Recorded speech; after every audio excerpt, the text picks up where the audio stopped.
Olá, eu sou o Paulo Henrique Barbosa Dutra, aluno de Medicina Veterinária da UFV, e hoje eu vou apresentar o meu trabalho do CIA, que é sobre o efeito da hipertensão arterial pulmonar e do treinamento físico combinado sobre a histologia da próstata.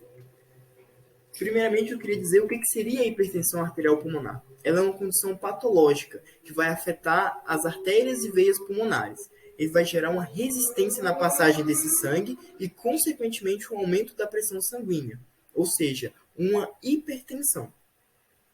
Além disso, isso vai gerar uma sobrecarga do ventrículo direito e uma falha cardíaca, além de danos a diferentes órgãos, uma vez que as arteríolas desses órgãos vão estar com essa pressão elevada e isso vai levar ao comprometimento dos mesmos. Bom, o treinamento físico combinado seria uma forma de exercício físico. Como essa doença ela não tem cura, a única forma de tentar minimizar os danos é com o uso de medicamentos com potencial vasodilatador.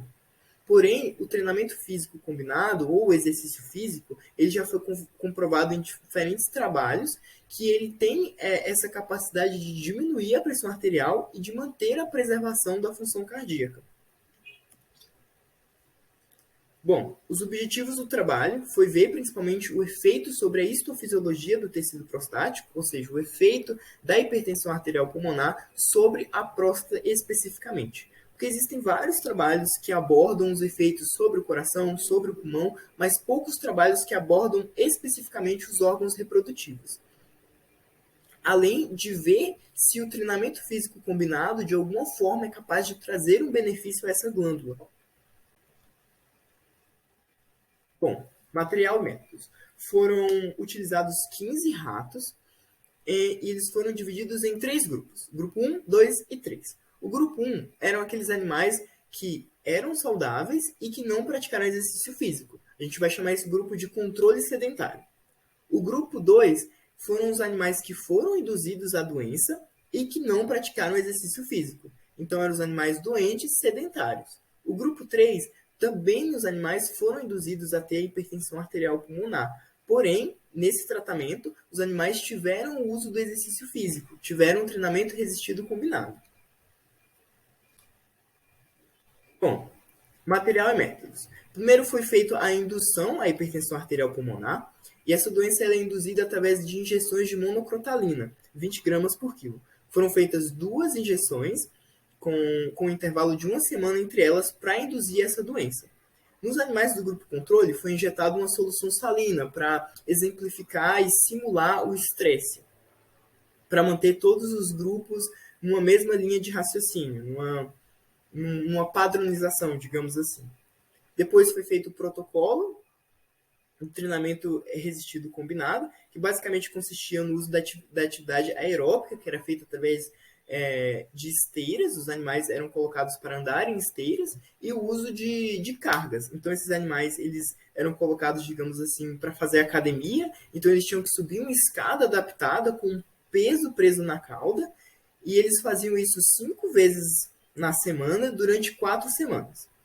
Depois do período de experimento, depois de 30 dias, foi feita a eutanásia por decapitação, a dissecação dessa glândula, né? Essa glândula ela foi pega, desidratada em uma sequência seriada de etanol e ela foi incluída em resina. Essa resina ela permite a solidificação desse material biológico e vai permitir o corte com o micrótomo. Então foram obtidos vários cortes histológicos de 3 micrômetros e eles foram clorados com hematoxilina e eosina.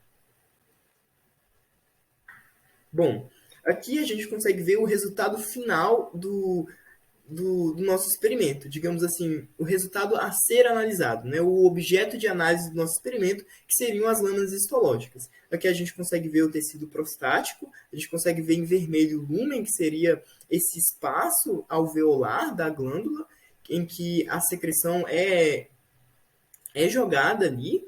A gente consegue ver os vasos sanguíneos em amarelo, que eles teriam a função de nutrir essa célula, além de trazer oxigênio. A gente consegue ver o epitélio em verde, que a função dele seria principalmente secretar esse líquido, essa secreção prostática. E o estroma em azul, que seria um componente estrutural, feito principalmente por tecido conjuntivo.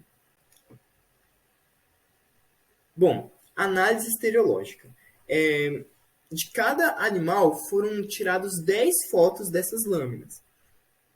Essas lâminas elas foram colocadas uma grade sobre elas através do software ImageD e foi feita a análise estereológica. Essa análise ela consiste na pontificação. Então foram feitos vários pontos e o que eles representavam na foto. Então eles poderiam representar epitélio, lúmen, estroma ou vasos sanguíneos.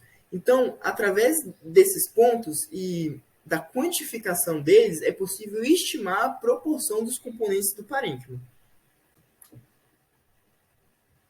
Bom, foi feita análise estatística, foram feitos 2 testes T-Student, comparando os animais sedentários controle com os animais que foram induzidos à doença, mas que não fizeram exercício físico, que também eram sedentários, então esse é o primeiro teste T. O segundo teste T é comparando os animais sedentários doentes com os animais que fizeram exercício físico e que estavam doentes.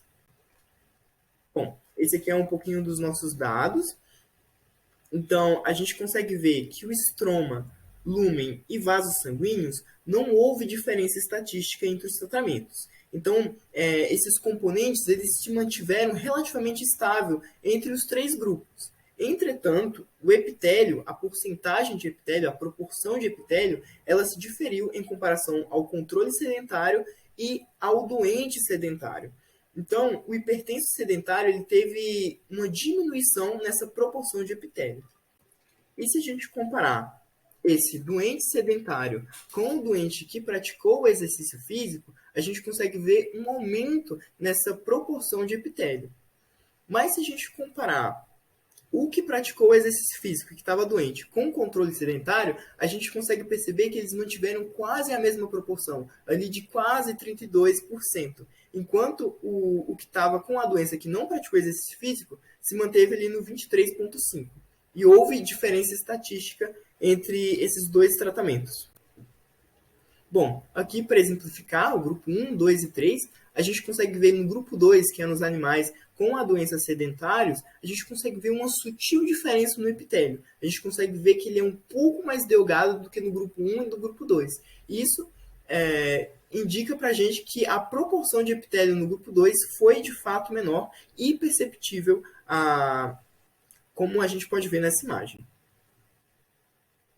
Bom, os resultados que a gente obteve foram que a proporção dos vasos sanguíneos, lúmen e estroma, ela não se diferiu entre os animais. Já a proporção de epitélio foi menor em animais doentes sedentários que animais controle sedentários. O exercício físico combinado, de alguma forma, ele foi capaz de atenuar esses danos, mantendo a proporção de epitélio. Bom, as conclusões que nós chegamos é que sim, a hipertensão arterial pulmonar ela tem efeito patológico, ela é capaz de induzir alterações na morfologia da próstata, uma vez que ela é capaz de alterar a proporção de epitélio, que deveria ser 31, e agora, a partir da doença, se tornou 23,5. Então, a gente consegue ver que essa doença é capaz de provocar um efeito patológico. E se a gente levar em consideração que o epitélio é a parte que vai, de fato, ser funcional da glândula, a gente vai ter o comprometimento da produção da secreção e o comprometimento do órgão em si. E a gente também percebeu que o treinamento físico combinado ele é capaz de atenuar esses danos ao epitélio, mantendo a sua proporção em comparação ao grupo controle saudável.